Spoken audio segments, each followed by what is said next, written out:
Good morning student, आपका MA final history की class में वेलकम है। तो बच्चे, आज का हमारा टॉपिक है मध्यकालीन भारत में स्त्री या नारी शिक्षा, women education in medieval period.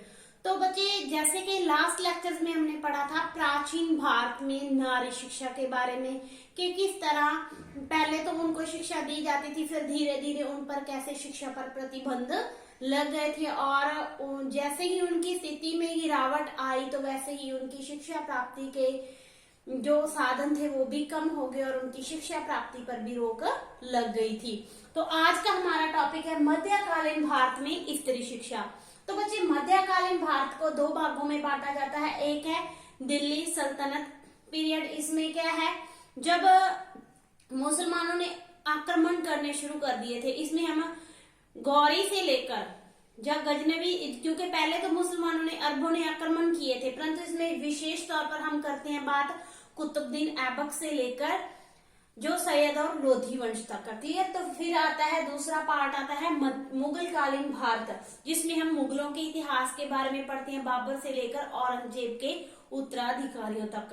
Clear. तो आज जो हमारा टॉपिक है मध्यकालीन भारत में स्त्री शिक्षा, इसमें हम बच्चे दिल्ली सल्तनत के अधीन में स्त्रियों की शिक्षा के बारे में पढ़ेंगे और मुगल काल में स्त्री शिक्षा के बारे में भी हम पढ़ेंगे। तो फर्स्टली आज बात करते हैं कि सल्तनत काल में स्त्री शिक्षा कैसी थी, कि दिल्ली सुल्तानों के समय स्त्री शिक्षा किस तरह दी जाती थी।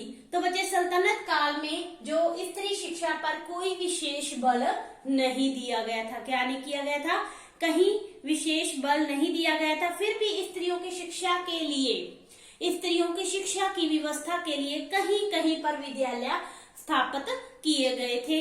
और साधारण तौर पे जो बच्चे शाही घराने की महिलाएं होती थी, शाही घराने की महिलाओं की जो शिक्षा उनके महलों में ही संपन्न होती थी। क्लियर। जो अमीर उच्च वर्ग या शाही परिवार की औरतें होती थी, उनकी शिक्षा उनके राजमहलों में ही दी जाती थी। और बहुत कम उदाहरण ऐसे मिलते हैं जिससे पता चलता है कि उन दिनों में जो हिंदू और मुस्लिम बालिकाओं को जो शिक्षा देती थी, हिंदुओं को विद्यालयों में और मुस्लिमों को मदरसे में शिक्षा दी जाती थी। और मुस्लिम कन्याओं के लिए बच्चे मदरसे के साथ साथ मकतब की भी व्यवस्था की गई थी।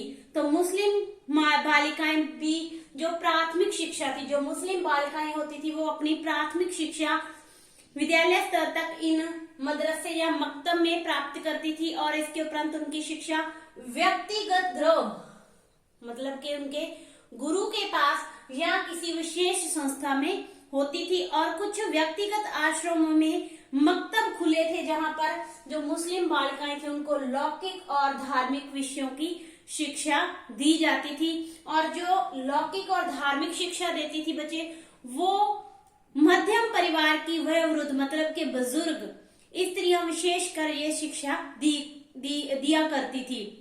तो बच्चे, जो सौभाग्यशालिनी स्त्रियां होती थी वो उच्च कोटि की शिक्षा प्राप्त करने का अवसर उनको प्राप्त होता था। मीन्स के जो औरतें दिल्ली सल्तनत काल में जो नारियां उच्च शिक्षा प्राप्त कर लेती थी उनको क्या माना जाता था?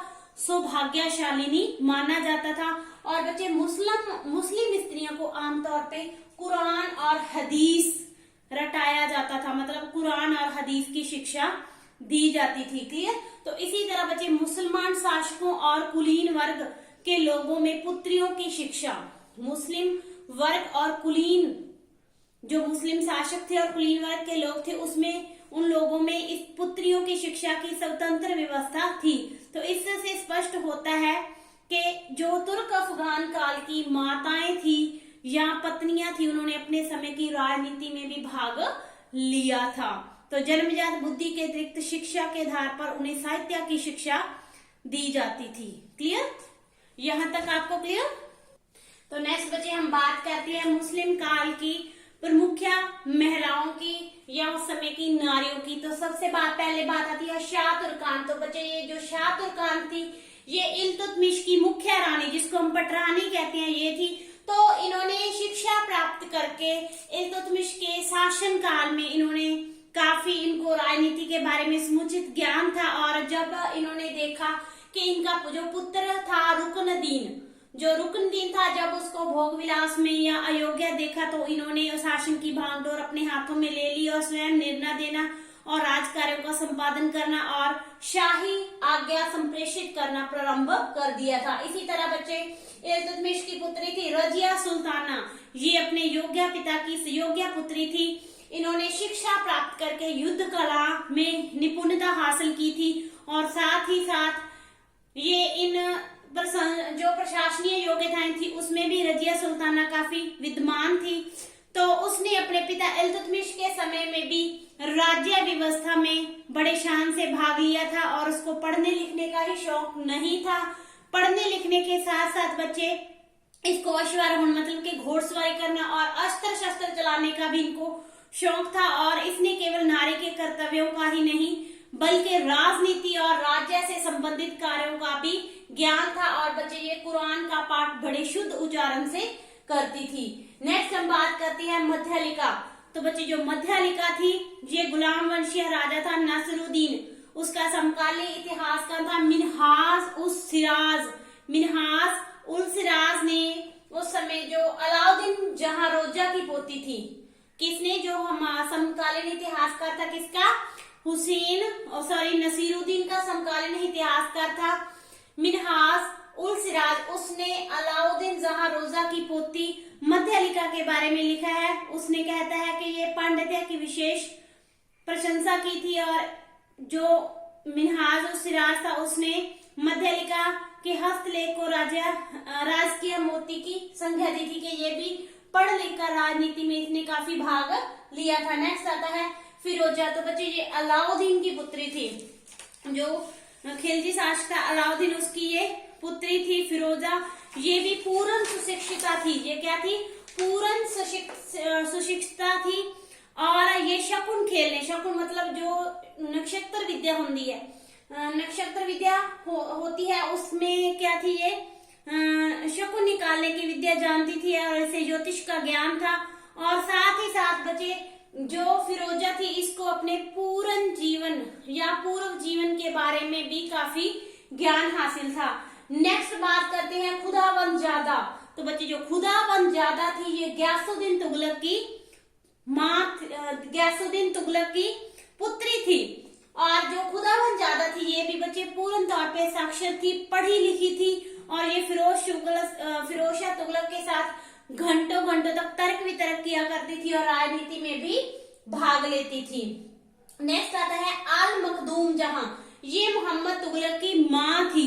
कौन थी, आल मखदूम जहां मोहम्मद तुगलक की माँ थी, जो कि निरसंकोच राज के कार्य में भाग लेती थी और इसने अपना एक सचिव रखा था जिसके द्वारा वो सूचनाएं भी प्राप्त करती थी। इसी तरह जो मलिक जहां थी, मलिक जहां बच्चे जो शर्की नरेश था, शर्की वंश के शासक हुसैन शाह की ये पत्नी थी और इसने भी पढ़ लिख कर राजनीति में भाग लिया था और ये अपने पति और जो लोदी वंश का शासक था बहलोल लोदी के मध्य संधि होने के बाद भी उसने हुसैन शाह को अपने प्रतिद्वंदी मतलब कि अपने विरोधी के विरुद्ध प्रयाण करने के लिए प्रोत्साहित किया था। यहाँ तक आपको क्लियर। तो नेक्स्ट बच्चे हम बात करते हैं बहलोल लोदी के समय स्त्रियों की शिक्षा कैसी थी। तो बहलोल लोदी के समय जो राजमहल की स्त्रियां होती थी वो काफी साक्षर और पढ़ी लिखी होती थी और जो उस समय की स्त्रियां या नारियां थी बच्चे वो उनके दरबार में, बहलोल लोदी के दरबार में जो गुलाम स्त्रियों को भी जो कुरान था वो कंठ कि मतलब कुरान भी जुबानी याद था, क्लियर, कंठ था।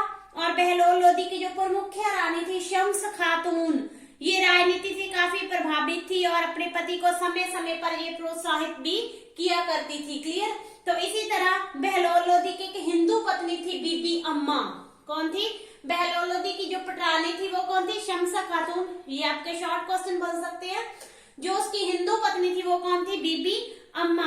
तो ये भी राजनीति से काफी प्रभावित थी और उसने अपने पुत्र निजाम खान, जिसको बाद में सिकंदर लोदी कहा गया, तो बीबी अम्मा ने अपने पुत्र निजाम खान, जिसको बाद में क्या कहा गया, सिकंदर लोधी कहा गया, इसके उत्तराधिकार के लिए खान खन्ना नौब नौ के द्वारा अफगान अमीरों के एक दल को प्रभावित किया था और उत्तराधिकार के पद के लिए अपने पुत्र सिकंदर लोधी या निजाम खान को उन्होंने क्या किया था, जायज पुत्र का जो उत्तराधिकार का पद था उसके लिए जायज ठहराया था। क्लियर। तो पर्दे से ही उसने उस गोष्ठी से व्याख्यान दिया था और अंत में जो सिकंदर लोदी को उत्तराधिकार का जो पद मिल गया था। क्लियर। तो इसी तरह बच्चे सिकंदर लोदी के समय में भी शिक्षा का अधिक प्रचार था और साधारण परिवार की जो औरतें होती थी उनको भी बच्चे जो फतेहा का उच्चारण करवाया जाता था। फतेहा योर शॉर्ट क्वेश्चन, फतेहा क्या होता है? कुरान का पहला अध्याय। तो जो साधारण परिवार की औरतें थी वो भी क्या करती थी? फतेहा पढ़ लेती थी। और सिकंदर लोदी के दरबार में बच्चे एक दिलदार गाचा नाम की एक विदुषी स्त्री थी। किसके दरबार में थी? ये भी आपका शॉर्ट क्वेश्चन है कि दिलदार गाचा कौन थी? तो ये दिलदार गाचा थी वो सिकंदर लोदी के समय में उनके दरबार में एक विदुषी स्त्री थी जिसने नदी में मजलिस, क्या था? नदी में मजलिस,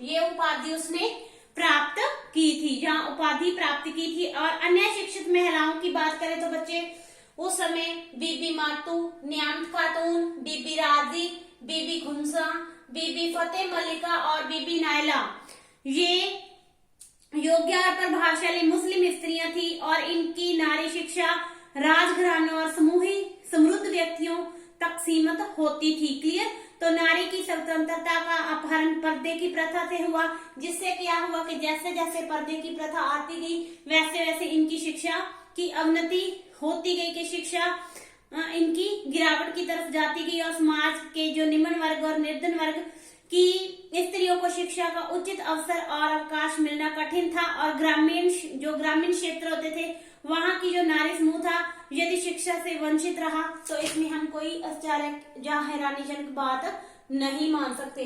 तो ये था मध्यकालीन भारत में मुसलमान या दिल्ली सल्तनत काल में महिलाओं की शिक्षा। नेक्स्ट हम करेंगे मुगल काल में नारी शिक्षा के बारे में। Clear. Thank you so much.